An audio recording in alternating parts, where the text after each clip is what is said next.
So welcome dear student once again.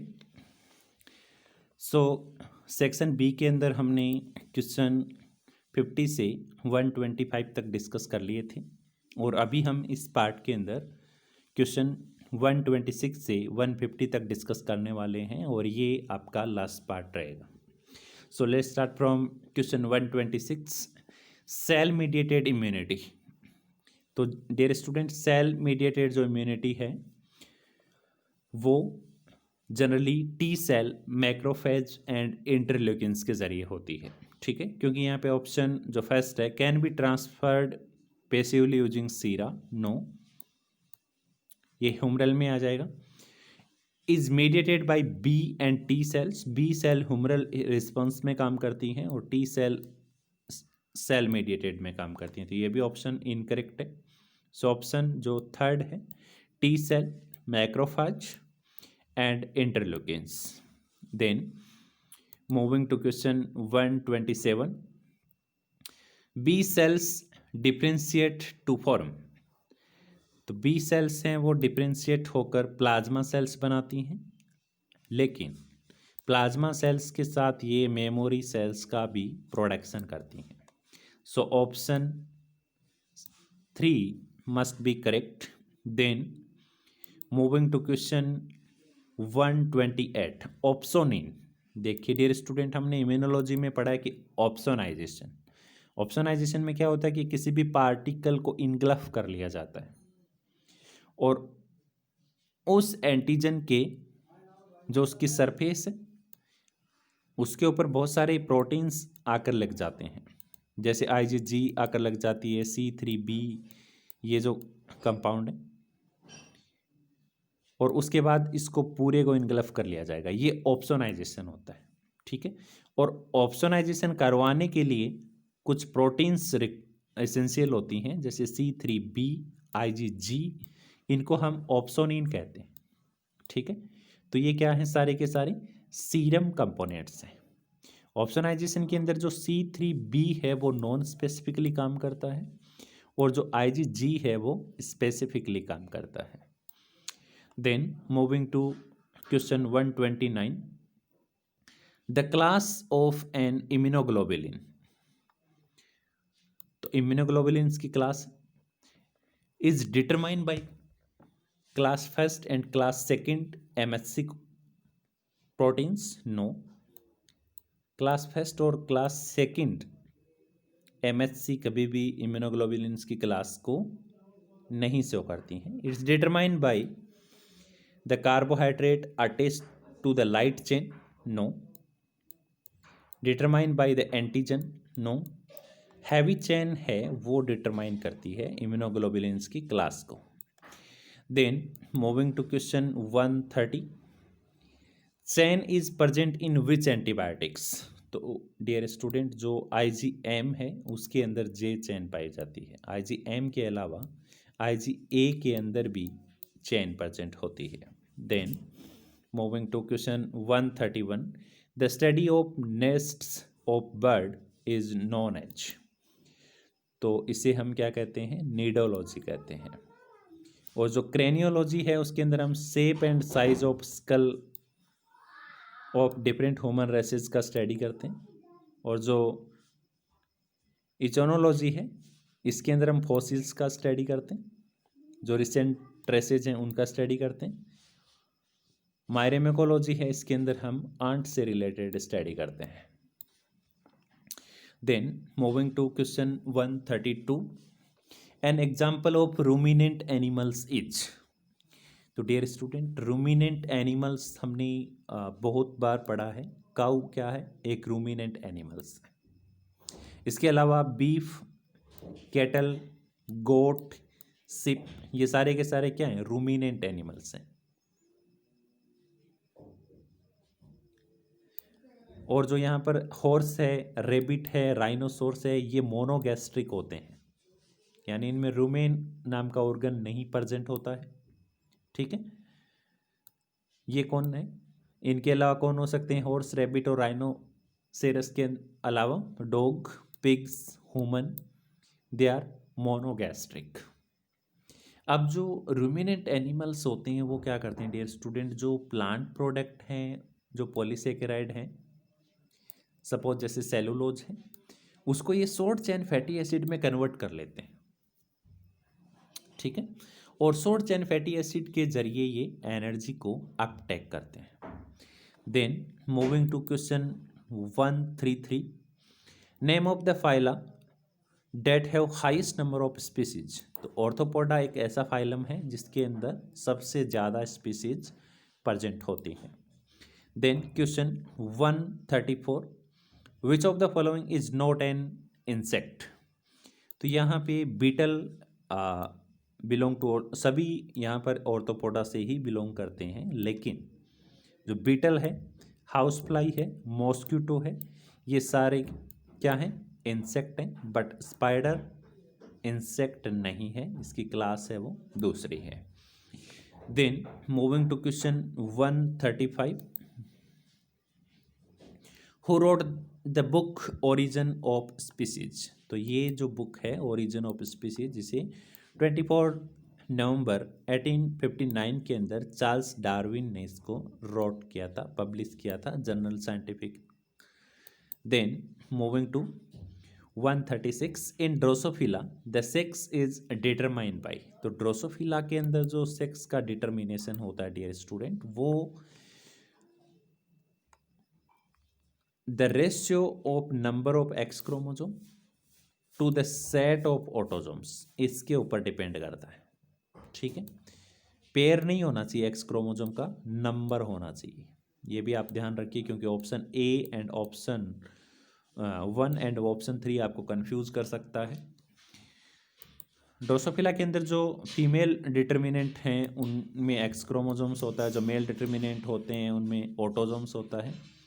एक इसका special ratio होता है कि एक्स क्रोमोजोम और ऑटोजोमल का रेशियो अगर 0.5 आए तो इट मीन्स कि जो प्रोजेनी है वो क्या है, मेल है। अगर रेशियो 1 आए इट मीन्स कि प्रोजेनी क्या है, फीमेल है, यानी 2 एक्स क्रोमोजोम्स हैं और एक सेट ऑटोजोम्स, 2 सेट ऑटोजोम्स का है, तो जो ऑर्गेनिज्म होगा क्या होगा, फीमेल। इसी तरीके से अगर 1.5 आए तो मेटा फीमेल, और अगर इससे भी नीचा रह जाए 0.33 रह जाए तो वो क्या हो जाएगा, मेटा मेल हो जाएगा। तो मेटा फीमेल और meta male. Then moving to question next, Jurassic period of the Mesozoic era is characterized by. तो जुरासिक पीरियड्स के अंदर जनरली जो जिम्नोस्पर्म्स हैं वो एक डोमिनेंट वेजिटेबल्स थे, और यहाँ पर जो बर्ड्स हैं वो फर्स्टली अपीयर हुए थे। Then moving to question 138, which of the following cause byssinosis. तो बायोसिनोसिस है वो एक रेयर लंग्स डिसऑर्डर है, ठीक है। इसे ब्राउन लंग्स डिजीज भी कहते हैं, और जनरली ये जो कॉटन डस्ट होता है, कुछ वेजिटेबल्स का डस्ट होता है, इनके ज़रिए ये डिजीज कोज होता है। सो यहाँ पे जो कॉटन डस्ट है it's correct. Then moving to question 139, silk है, तो silk is produced by Bombyx mori, ठीक है। और सिल्क है वो प्रोटीन फाइबर का बना होता है, और स्पेशली जो प्रोटीन काम करती है वो कौन सी है, fibroin. Then moving to question 140, which of the following is characterize as third generation pesticide. तो डियर स्टूडेंट मुझे इसका कंफर्म आंसर है वो नहीं मिला है, तो यू कैन चेक, आप चेक कर सकते हैं इसे। Then moving to question next 141, fusion of male gamete with the polar nuclei of embryo sac is known as. तो इसे हम क्या कहते हैं, ट्रिपल फ्यूजन कहते हैं, ठीक है। 3 हैप्लॉइड न्यूक्लियाई होते हैं, एक जो है वो न्यूक्लियस ऑफ मेल गैमेट्स और 2 क्या हैं, पोलर न्यूक्लियाई होते हैं। Then moving to question next, in the F2 generation of Mendelian dihybrid cross the number of genotype and phenotypes. तो डियर स्टूडेंट इसके अंदर 9 जीनोटाइप होंगे। 1 मिनट। ओके, 9 जीनोटाइप एंड 4 हैं वो यहाँ पे फिनोटाइप होते हैं, ठीक है। यानी आपने इस तरीके से देखा है कि 9 राउंड हैं, 3 राउंड हैं, रिंकल रिंकल ग्रीन, ठीक है।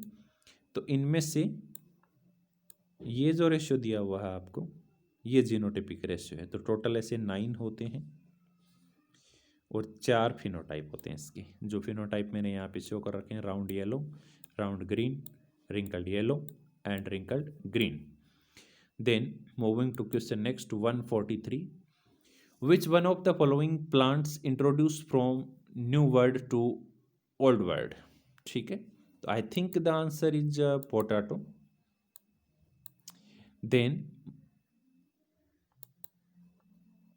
moving to question next 144, which one of the following is caused by fungus। तो यहाँ पर जो डिजीज है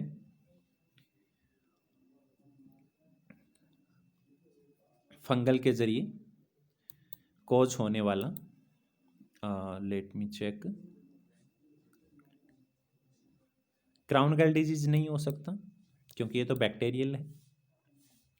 एंड सैंडल स्पाइक भी आई थिंक नहीं हो सकता। सिट्रस कैंकर है वो फंगल डिजीज है।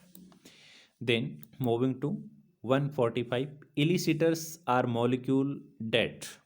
तो इलिसिटर्स प्लांट्स के मॉलिक्यूल्स होते हैं और वो क्या करते हैं, stimulate defence response in plants.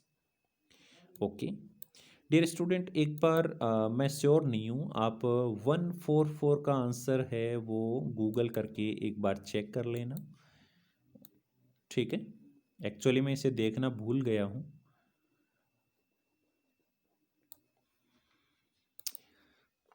So moving to question 146, rumen gas herbivores जो होते हैं largely consist of carbon dioxide and methane in the proportion of. तो ये किस प्रपोर्शन में होती हैं, 65 to 35 के प्रपोर्शन में होती हैं। यानी जो 65 है इसका कार्बन डाइऑक्साइड होता है और 35 इसका क्या होता है, मीथेन होता है। Then moving to question 147, tuberculosis lesion are prominent in digestive tract rather than in respiratory tract। तो जनरली ट्यूबरकुलोसिस है वो लंग्स को जो रेस्पिरेटरी ट्रैक है उसको इन्फेक्ट करता है, लेकिन पोल्ट्री के अंदर ये क्या करता है, डाइजेस्टिव ट्रैक को भी इफेक्ट कर सकता है।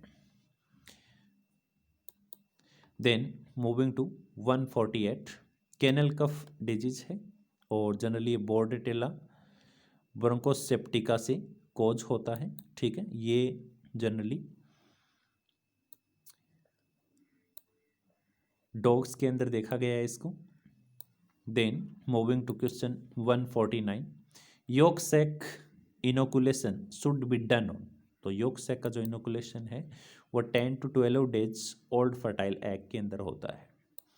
Then moving to question last, which of the following is not an occupational zoonotic disease. Zoonotic का मतलब होता है पेंडेमिक, यानी स्पीसीज टू नेक्स्ट स्पीसीज, ठीक है। और यहाँ पर जो प्लेग है वो जूनोटिक डिजीज नहीं है। बाकी सारे जो डिजीज हैं वो किस में आते हैं, जूनोटिक में आते हैं। एंथ्रेक्स जूनोटिक्स है, ठीक है। ब्रूसेलोसिस ये भी क्या है, जूनोटिक है। साल्मोनेलोसिस भी क्या है, जूनोटिक डिजीज है। So option 2 must be correct. So thank you dear friend, हमने यहाँ पे ICMR